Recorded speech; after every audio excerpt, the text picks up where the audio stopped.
Hi, this is Ben Jackson of Crimson Glory, and you're listening to Talking About Rock.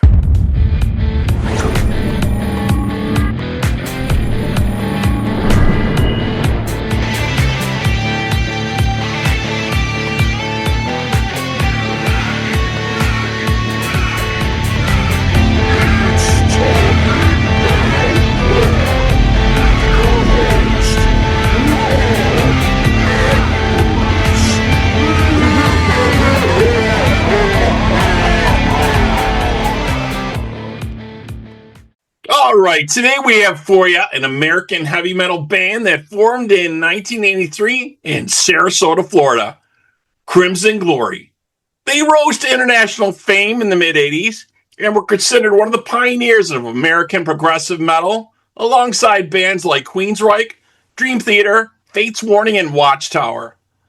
They've re-emerged with a new vocalist, Travis Willis, and the band has been touring heavily over the past year, making their new album one of the most anticipated releases of 2026. Joining us now to chat about their upcoming release, Chasing the Hydra, out on April 17th from BraveWords Records, let's welcome Ben Jackson from Crimson Glory. Ben, how's it going, man? I'm great. How are you doing? Doing real well, man. So the new album here, Chasing the Hydra, it's kind of been described as a rebirth for this band. Tell us about this and the new incarnation of Crimson Glory. Yeah, we really wanted to bring the band back for a while now, and the original guys, Jeff and Dana, and I talked about it a few years ago and just decided the time was right. So, we had a couple places to fill, obviously. Our singer and other guitar player position were empty, so we found Travis Wills from Dallas, Texas, and Jeff knew him from Facebook, being friends there with him. We had looked at a few other singers, but Jeff knew Travis, so we moved on Travis. And we knew Mark Borgmeyer for a long, long time. He's a friend of ours here, lives in Florida where we live, and we always thought he would be the best guy to take the open guitar spot. So we brought these guys in and just got busy on this new record. Yeah, it's definitely sounded good. So one thing I want to ask you about, something you guys were kind of known for back in the day, are the full face metallic silver masks. Is that still part of the band's image at all, or not? No, not right now. We're not wearing any masks. We're just showing our faces right now. Okay. Well, let's talk a little bit about some Crimson Glory history here. So you guys rehearsed for 4 years before recording the self-titled debut album, produced by Dan Johnson on Par Records in 86. 4 years. You guys really wanted to hit it out of the park with that when you're coming out. Yeah. Yeah, well, we were young guys, and, first when we formed our band, we were doing cover songs like all our other friends were doing in their bands, and we one day just decided, hey, if we're ever going to do anything real with this, we got to do original songs. So we spent about, like you mentioned, 4 years just rehearsing and rehearsing and rehearsing every night of the week, just about long hours together and writing songs, arranging songs. And, we'd write some, end up dropping some, and we'd write some more. But, eventually after the 4 years, we had something that we wanted to take to the studio and make, and that was that debut album. Yeah, and that did fairly well for you guys. And then you released the follow-up, Transcendence, was released under Roadrunner Records in Europe and MCA Records in the U.S., and it contained the song Lonely, which was your first hit single and music video. Tell us a little bit about that, if you would. Yeah, when Transcendence came out, it was a little bit of an upward step for us, our second album, and even more well-received. It was Lonely was the song we chose for the first single because it had a bit more of a radio sound to it, a very melodic, almost slightly more commercial version of Crimson Glory. So we did a music video for that song. It was our first ever full-blown video we did. And, at the time, it was aired on Headbangers Ball and MTV pretty regularly and on VH1. So it was kind of cool as a young band to see our video, on our living room television screen so often like that. Yeah, definitely. That was the big time for MTV, and Headbangers Ball brought out so many cool new artists for that, And I was also reading, so the band toured North America, Europe, Japan, And you guys played with some heavy hitters here: Metallica, Ozzy, Queensrÿche, Udo, Doro, Anthrax. You know, some amazing shows here. Did the Metal Hammer Festival in Germany. Do you have any memory of any of those shows or any of those tours? There's got to be something that sticks in your head a little bit about that, right? Just pretty much everything you just mentioned. I have really good memories of all that. You know, all the times we got to go to Europe and play for the fans over there when we put out the first two albums, and after the first album, we toured with Anthrax for a few weeks in Germany and the Netherlands, and played the Aardschok Festival with Metallica. After we put out the second album, we did the Metal Hammer Festival with Ozzy and Queensrÿche and many more. And those are really cool times. Definitely have a lot of good memories from that. Yeah, it definitely sounds like that was amazing. And I also read you guys were set to you were doing a simulcast with America on Z Radio, and they had plans of turning that show into a DVD. I guess that didn't pan out though, right? No, I guess not.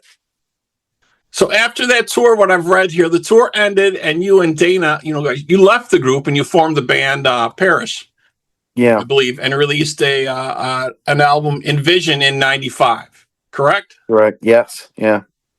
And then go ahead. It was just a time when Dana and I weren't in Crimson Glory anymore. They wanted to do something different on the third album, and so we put our energies into that Parish album for the first early years of the 90s.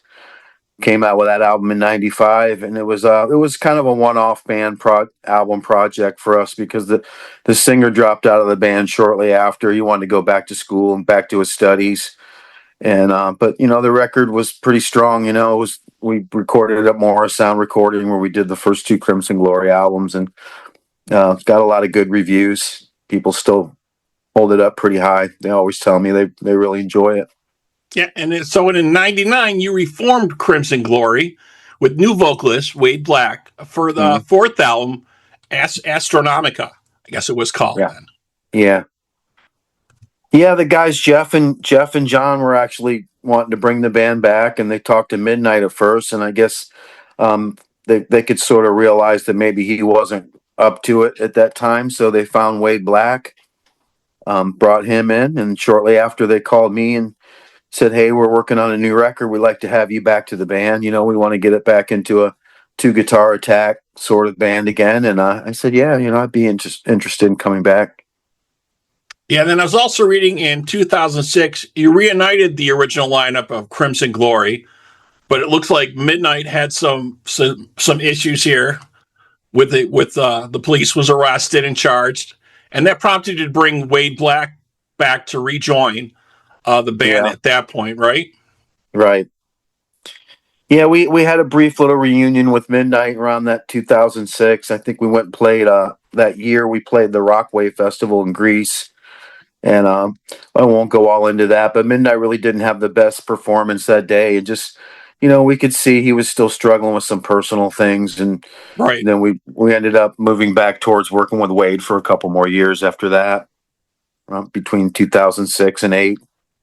Yeah, and it looks like then in 2010, Crimson Glory reemerged again with a new vocalist, someone that folks may be a little bit more aware of, Todd Latour. And you guys put together plans for a fifth album with him. Yeah, around 2010 is when we brought Todd into the band, after we had him as one of the guest singers at a Midnight tribute show we did at Atlanta's Prog Power. And Todd just seemed to be a really good fit for the band. When we met him, we knew there was something there. We brought him in. It's kind of interesting because he never really sang with anyone before. He was a drummer before. Really? Okay. When we met him, he was focused on being a drummer, but he actually can sing really well too. So when he joined Crimson Glory, we were the first band he ever sang with, and we had go ahead. Yeah, we had a few really fun years with Todd. We toured Europe a bunch, and the fans over there really liked him. Embraced the band with him, and we were going to do a new album, but he ended up joining Queensrÿche, and it just didn't come to be. Right. So then, kind of getting us more up to date here, on December 22nd, 2023, the band announced they had returned with new vocalist Travis Willis, new guitarist Mark Borgmeyer. Am I saying that correct? Yes, it's Mark Borgmeyer. Travis's last name is Wills. Okay, Travis Wills, I'm sorry. Yeah. And then you guys, let's see what else has happened. Then you announced you had several shows coming up. And it looks like in Europe in October of 2024. And you also participated in the Hall of Heroes Music Festival at the White Oak Music Hall in Houston. Yeah, that was a great time for sure. We had a really nice turnout there and a good performance that night. All right, so that kind of brings us up to date then with the new album. This is the first album in 27 years, Chasing the Hydra. It's out on April 17th, 2026. Just amazing, man. Some of the history of this band and stuff that's happening here, and you put it back together. The new tracks are sounding really cool. I've got a chance to listen to some of that. Really cool stuff, definitely. Thank you. Right on. Yep. So do we have, what's up next for the band? Do you have more releases coming up? I know you got a video out for Chasing the Hydra. Do you got other stuff going on, or? Yeah, well, a few weeks ago when we announced the release date of the record, we put out a lyric video for Chasing the Hydra. And then about a week ago, we put out another single, Angel in My Nightmare, but it was just like an audio release. There's no video that goes with it. But in the future, in the next few months, I think we're going to try to get a music video done for one of the songs we've talked about, maybe Beyond the Unknown. It's a really cool song, and we think it'd be a good one to do like a full production band video for that one. Yeah, very cool. This is something on our list of to-dos, and we have a big summer of live festival dates planned for this summer, places all over Europe. A lot of the usual places we played before, such as Germany and Greece and Sweden, Belgium, the Netherlands, places where we've made so many friends and played so many times, and then we're also going to be playing Spain and Bulgaria this year. We've never played either of those places before, so we're excited about that. So it's going to be a really exciting summer. We're playing Wacken Festival in Germany, which is probably the biggest festival they have every summer over there for all the metal summer festivals. One I've always wanted to play, so very excited for that one. Yeah, definitely very, very cool. It's great to have you guys back with some new music and out there. Already got dates on the site. Very, very cool.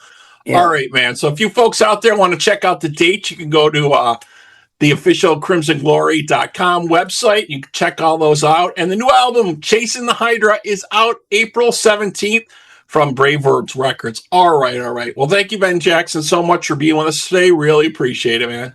Yeah, thank you for having me on. Good to talk to you. Definitely. So that wraps up this episode of Talking About Rock. Thanks to my guest today, Ben Jackson from Crimson Glory. And to our listeners, we hope you're doing your part by keeping the torch alive and supporting live music wherever you are. Ben, again, thanks, man. You're welcome.